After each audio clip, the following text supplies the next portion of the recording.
আসসালামু আলাইকুম বন্ধুরা, কেমন আছেন আপনারা? আশা করি আপনারা অনেক ভালো আছেন। আমিও আলহামদুলিল্লাহ অনেক ভালো আছি। সো গাইস, আপনাদের জন্য আমি একটি নিয়ে আসলাম নতুন পাখির ভিডিও। আশা করি এটি আপনাদের অনেক কাজে লাগবে। এই ভিডিওটিতে আমাদের মূল টপিক হলো পাখি ডিম দিলে কি করণীয় বা কি কাজ থাকে। তো বন্ধুরা, বেশি কথা না বাড়িয়ে শুরু করা যাক আজকের ভিডিও। এর আগে আপনাদের কি করতে হবে? এই চ্যানেলটিকে লাইক, সাবস্ক্রাইব এবং কমেন্ট। সো শুরু করা যাক। সো গাইস, নাম্বার 1-এর ভিতরেই থাকছে পাখির খাবার দাবার। পাখির খাবারের ভিতরে আমি পছন্দের তালিকায় রেখেছি আপনাদের সিড মিক্স। এখন আপনারা বলতে পারেন কেন এবার সিড মিক্স ব্যবহার করতে হবে? আমরা কি চাইলে চিনা, কাউন ইত্যাদি ব্যবহার করতে পারবো না? আমি বলছি, আপনাদেরকে পরামর্শ দিচ্ছি যে আপনারা যদি সিড মিক্স ব্যবহার করে থাকেন তো সিড মিক্সটাই দিবেন, কারণ সিড মিক্সটার ভিতরে বিভিন্ন দানা বা উপকরণের বিভিন্ন মিক্সিং থাকে। এই মিক্সিংয়ের কারণে পাখির স্বাস্থ্য ভালো থাকে এবং রোগ প্রতিরোধ ক্ষমতা বৃদ্ধি পায়। এর মধ্যে আমি আপনাদেরকে বলতে চাচ্ছি যে আপনারা যে আগের সিড মিক্সটা ব্যবহার করতেন ওইটাই ব্যবহার করবেন, কারণ এতে পাখির যে অভ্যাসটা হয়ে গেছে, যাতে অভ্যাসের তালিকাটা না চেঞ্জ হয়ে যায় এবং তাদের চাহিদাও বৃদ্ধি না পায়। এখন অনেকে প্রশ্ন করতে পারেন যে ভাইয়া, আমাদের পাখি ডিম দেওয়ার পর থেকে কেন পুরো হাঁড়িতে পাতলা পায়খানা এবং গন্ধওয়ালা পায়খানা সৃষ্টি হয়? এখন আমি আপনাদেরকে বলবো যে পাখিগুলো মানে মা পাখিটা ডিম দেওয়ার পর থেকে পাতলা পায়খানা দেওয়া শুরু করে দিবে এবং গন্ধওয়ালা পায়খানাও হবে। এটা কোনো অসুখ নয় এবং চিন্তার কারণও নয়। আপনারা একেবারে পাখির যত্ন নেবেন, তাহলে কোনো অসুখ সৃষ্টি হবে না। যখন পাখি ডিম দেওয়া শুরু করে দিবে তখন থেকে আপনারা ভালো মতো করে শাকসবজি, এগ ফুড এবং সফট ফুড দিবেন। কিন্তু যখন প্রথম বাচ্চাটা ফুটে যাবে তখন থেকে আপনারা শাকসবজি এবং এগ ফুড দেওয়া বন্ধ করে দিবেন, কারণ এগুলোতে অনেক পরিমাণে শক্তি মজুদ থাকে। ফলে পাখির বাচ্চাগুলো এগুলো খেয়ে পোষাতে পারবে না এবং মারা যাবে। নাম্বার 2-তে আমি যে কথাটি আলোচনা করব সেটি হলো গিয়ে পাখির মেডিসিন বা ওষুধ। এখন অনেকে বলতে পারেন যে ভাইয়া, আমি কি ওষুধ বা মেডিসিন দিব পাখি ডিম দেওয়ার পর থেকে? এখন আপনাদের জন্য সুখবর হচ্ছে, বাইরে থেকে কোনো মেডিসিন বা ওষুধ কিনে আপনাদের পাখিকে খাওয়াতে হবে না এবং বড় হওয়ার জন্য কোনো ওষুধও দেওয়া লাগবে না। শুধু আপনারা পাখির দোকানে যে বলবেন ভাইয়া ক্যাটেল ফিশ বোন এবং মিনারেল ব্লক দিন। ক্যাটেল ফিশ বোন হলো গিয়ে এটি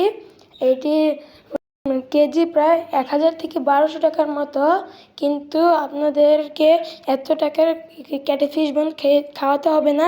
আপনার দোকানে যেয়ে বলবেন আমাকে এত গ্রাম দিন, প্রতি গ্রাম ক্যাটেল ফিশ বোন 1 থেকে 2 টাকা।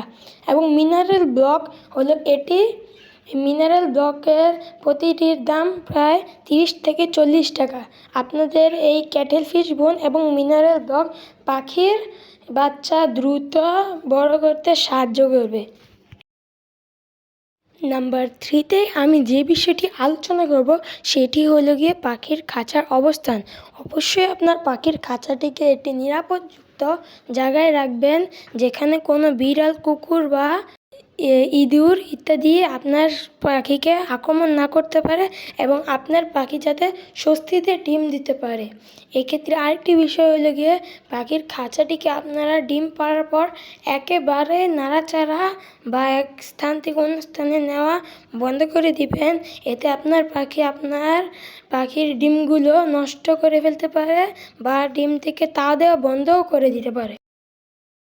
নাম্বার 4-এ আমি যে বিষয়টি আলোচনা করব সেটি হলো গিয়ে পাখির পরিচ্ছন্নতা বা পরিষ্কার। আপনারা অবশ্যই প্রতিদিন আপনার পাখির খাঁচার ট্রেটিকে ধুয়ে মুছে পরিষ্কার করে দিবেন এবং আপনারা যে পাত্র বা পটে করে পানি এবং পাখির খাবার দিয়ে থাকেন সেটিকে ভালোমতো পরিষ্কার করে দিবেন। এতে আপনার পাখি ভালোমতো ডিম পাড়বে এবং প্রতিদিন আপনার পাখি পরিষ্কার পরিচ্ছন্ন থাকবে। নাম্বার 5-এ আমি যে বিষয়টি আলোচনা করব সেটি হলো গিয়ে পাখির খেয়াল।